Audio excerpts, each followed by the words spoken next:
ó wàá rántí làkàyè ò pé òun ní làkàyè kò rántí pé èmi tán bí Ìlọrin irú kan wà mí lè ṣe o torí pé Ìlọrin nínú ìlú tó gbẹ́sìn lójú tí ó dẹ̀ gbẹ́sìn lórí ní Ìlọrin wà ìwọ ọmọ Fẹ́mi yẹn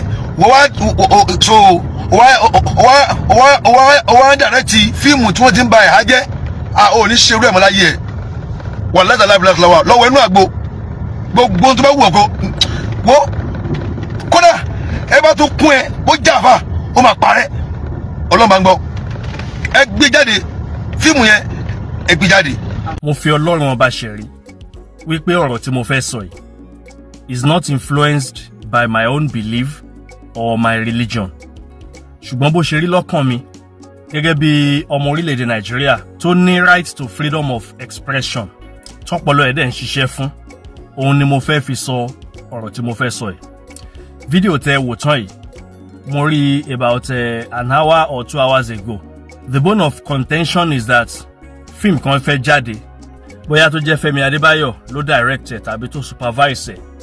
I don't know the film in question, mi ò mọ film tí wọ́n sọ ṣùgbọ́n bí gbogbo wa náà ṣe gbọ́ ohun tí Sheik wa onímọ̀ yìí tí wọ́n ń sọ ni wípé fíìmù yẹn ó tàbùkù ẹ̀sìn Islam because of wípé wọ́n lo àwọn kan tí wọ́n wọ hijab tí wọ́n múra bí ẹlẹ́hà tí wọ́n wá ń gbé oríṣiríṣi ohun ìjà olóró bẹ́ẹ̀ náà ṣe ń rí yìí. Ó mìíràn wípé nínú fíìmù yẹn wọ́n portray wọn bí terrorists or something of such. So àfáà yẹn condemn fíìmù yẹn in totality and is also threatening that they must not release that film. Ojú wòye tèmi lélẹ̀ gbogbo nǹkan kọ́ ni ẹ̀sìn ló máa ń túnṣe gbogbo nǹkan dẹ̀ kọ́ ni ẹ̀sìn ló máa ń bàjẹ́. Oríṣi èèyàn méjì ló wà láyé, èèyàn rere tàbí èèyàn bí. Oríṣi èèyàn méjì tó wà nìyẹn, ìsídà kó jẹ́ èèyàn rere tàbí kó jẹ́ èèyàn bí. Nínú ẹ̀sìn Islam àwọn èèyàn dáadáa wà, àwọn ẹni ibi wà. Nínú ẹ̀sìn Christianity àwọn èèyàn dáadáa wà, àwọn ẹni ibi wà ńbẹ̀ náà. Kódà tó fi dórí ẹ̀sìn àbáláyé àwọn èèyàn dáadáa wà, àwọn ẹni ibi wà. Oríṣi èèyàn méjì tó wà nìyẹn. Gbogbo Muslim kọ́ lè yan re o, gbogbo Muslim dẹ̀ kọ́ lè yan bí. Gbogbo Christian náà kọ́ lè yan re, gbogbo Christian kọ́ lè yan bí. Gbogbo oníṣẹ̀ṣe kọ́ lè yan re, gbogbo oníṣẹ̀ṣe kọ́ lè yan bí. Àwọn kọ̀ǹda kan máa ń wà nínú ìrẹsì tó jẹ́ wípé wọ́n máa ń kó èérí igi yí obì lára tó dẹ̀ máa ń fi epo tó fi ń yí ààlà àwọn tó kù tí wọ́n jọ ń ṣe ẹ̀sìn. By my own understanding, Femi Adebayo tí wọ́n sọ wípé ó direct tàbí wà ní in charge fíìmù yìí bóyá òun dẹ̀ ní producer is also a Muslim, a practicing Muslim from Kwara State, which means wípé gbogbo ẹ̀sìn Islam do or don't ó yẹ kó yé Femi Adebayo. Èmi ò believe wípé fíìmù yẹn dó mi ò tí rí o ṣùgbọ́n mi ò rò wípé fíìmù kan lè wà even kó jẹ́ àwọn Christians ni wọ́n ṣe, wọn ò ní ṣe with the sole intention láti bà ẹ̀sìn kankan jẹ́. Ṣé Femi Adebayo ló máa wá ṣe fíìmù tó máa bà ẹ̀sìn tó ń fún rẹ̀ tó ń sìn jẹ́? Fíìmù yẹn lè wà láti caution àwọn èèyàn, pàápàá àwọn tí wọ́n jẹ́ kọ̀ǹda nínú ìrẹsì nínú ẹ̀sìn Islam. Fún àpẹẹrẹ àwọn tí wọ́n ń pààyàn káàkiri Boko Haram yìí ṣe bí Muslims ni wọ́n. Àwọn tí wọ́n jẹ́ kọ̀ǹda nínú ìrẹsì ẹ̀sìn Islam nìyẹn. Mo mọ̀ wípé irú àwọn bẹ́ẹ̀ yẹn ni fíìmù yẹn ń target.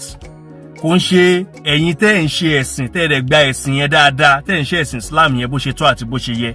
Irú fíìmù yẹn ò lè target yín. Ṣùgbọ́n àwọn kọ̀ǹda tí wọ́n wà nínú ìrẹsì tó jẹ́ wípé nínú ẹ̀sìn Islam yẹn òun náà ni wọ́n fi ń bojú. Wọ́n á máa pààyàn báyìí, wọ́n á dẹ̀ máa ṣe Allahu Akbar, wọ́n á máa pààyàn. Tí mo dẹ̀ mọ̀ wípé ọ̀pọ̀lọpọ̀ àwọn tí wọ́n jẹ́ ẹlẹ́sìn Mùsùlùmí especially lọ́dọ̀ wa níbí ni wọ́n go against irú nǹkan bẹ́ẹ̀ wípé Islam is a religion of peace, ẹ̀sìn àlàáfíà ni. Irú yín kọ́ ni wọ́n ń bá wí nínú fíìmù yẹn. Are you telling me wípé kò sí èèyàn kan tó jẹ́ Muslim tó ń da ìjáàbù borí tó fi ń hùwà bí? Ṣé gbogbo àwọn tó bá ti da ìjáàbù borí yẹn àlùjànnà náà ń lọ? Èèyàn rere ni gbogbo wọn. Ó ti ẹ jẹ́ kí n fún yín ní example kan kó má dàbí ẹni wípé àwọn Muslim náà máa always complain tó bá ti ṣe fíìmù kan tó ti gún ẹ̀sìn wọn báyìí. They will always complain. Let me give you this example. Prince Jide Kosoko used to be a Muslim, according to what I heard. ṣùgbọ́n nítorí problem tó encounter nínú fíìmù Aminu Eleha, fíìmù yẹn ti pẹ́, fíìmù 90s ni, báwọn Muslim kan bí wọ́n ṣe dìde ní time yẹn nìyí wípé ó ń tako ẹ̀sìn Islam, of which wọ́n later change title fíìmù yẹn lóòótọ́ from Aminu Eleha wọ́n sọ di Àfòmọ́. Ṣé ẹ fẹ́ sọ fún mi wípé kò sí ẹlẹ́hà kan tó ń ṣe ṣìnà? Ṣé gbogbo àwọn ẹlẹ́hà tán bá ti da ẹ̀há bò wọ́n lójú ni wọ́n jẹ́ èèyàn rere ni? Àìmọye èèyàn ni wọ́n máa ń wà nínú ìgò tí wọ́n jẹ́ jìn, tí wọ́n máa fi awọ ìkòríkò bora bí aṣọ, wọ́n á máa ṣe bí èèyàn rere ṣùgbọ́n wọn kì í ṣe èèyàn rere. Gbogbo pásítọ̀ náà kọ́ léèyàn dáadáa, a máa ń wo films dáadáa tí wọ́n máa ń portray àwọn pásítọ̀, especially àwọn tí ṣẹlẹ̀ kérúbù yẹn, wípé wọ́n ṣe burúkú nínú fíìmù. Ọjọ́ wo lẹ ti rí àwọn kan kí wọ́n wá gbé placard jáde kán máa wá pariwo pé fíìmù yẹn ò gbọdọ̀ jáde? Ṣé kò sí àwọn Christian tó ń ṣe bẹ́ẹ̀ ni? Another example lélẹ́yìí, Ọláìyá Igwe Ẹ̀bùn Olóyèdé ó ṣe fíìmù kan Àbẹ́là Pupa, Red Candle. Fíìmù Àbẹ́là Pupa yẹn, wòlíì irọ́ kan, wòlíì èké lẹni tó ṣe ájò ògùn owó fún Délé Òdùlé nínú fíìmù yẹn tí wọ́n fi Àbẹ́là Pupa tán fi ṣe.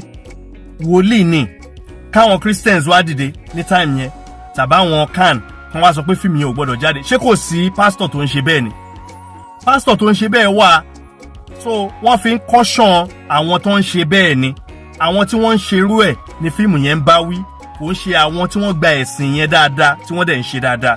Another example, nínú fíìmù Ọ̀sán Gangan by this same Ọláìyá Igwe, nínú fíìmù yẹn Ọláìyá approach àáfà ńlá kan wípé kó ṣe ògùn gbàràdá fóun. Bàbá yẹn ò ṣe nínú fíìmù yẹn, kò ṣe ògùn gbàràdá yẹn fún. Wọ́n portray wípé àwọn dáadáa, àwọn ẹni dáadáa tí wọ́n gba ẹ̀sìn dáadáa tó dẹ̀ yé wọn yékéyéké, wọ́n wà nínú àwọn òjíṣẹ́ Ọlọ́run lẹ́sìn Islam.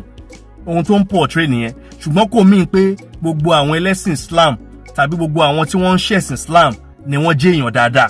Àwọn ẹni láabi inú wọn yìí náà, wọ́n gbọ́dọ̀ máa ṣe àwọn fíìmù yìí láti correct wọn. Kò ń ṣe nítorí nǹkan méjì, ṣùgbọ́n torí ìtàkùn tó kọ ara wájú lẹ́sẹ̀ kó má bàa ti èrò ẹ̀yìn ṣubú ni. Ẹyẹ jẹ́ kó di lemọ́ wípé anytime tán bá ti ṣe fíìmù kan tó bá ti bá àwọn èèyàn burúkú wí nínú ẹ̀sìn Islam ni kí gbogbo àwọn àfáà kan máa wá dìde, kan máa wá tako fíìmù yẹn, kan máa wá sọ pé kò gbọdọ̀ jáde. It should not be like that. There is this American film 24 hours. Gbogbo nǹkan tí àwọn people yìí ń ṣe, òun ni wọ́n ṣe ń bẹ̀, òun ni wọ́n portray nínú fíìmù yẹn. Wọn ilẹ̀ ò torí ẹ̀ lù, wọn ò torí ẹ̀ sọ wípé wọn ò gbọdọ̀ gbé fíìmù yẹn jáde. Nígbà tó jẹ́ wípé àwọn tó ń ṣerú ẹ̀ wà lóòótọ́. Àìmọye aṣáǹkà nínú pépà, àìmọye bomb blast tó ti ṣẹlẹ̀ ní Nàìjíríà tó jẹ́ wípé àwọn ẹṣin òkọ́kú ni wọ́n máa so àdó yẹn mọ́ lára. Ìmíì máa ń múra nú wọn tó máa da aṣọ ẹ̀há borí, àti kà nínú pépà yìí tó ṣẹlẹ̀ tó dẹ̀ jẹ́ wípé iṣẹ́ láabi ló fẹ́ lọ ṣe.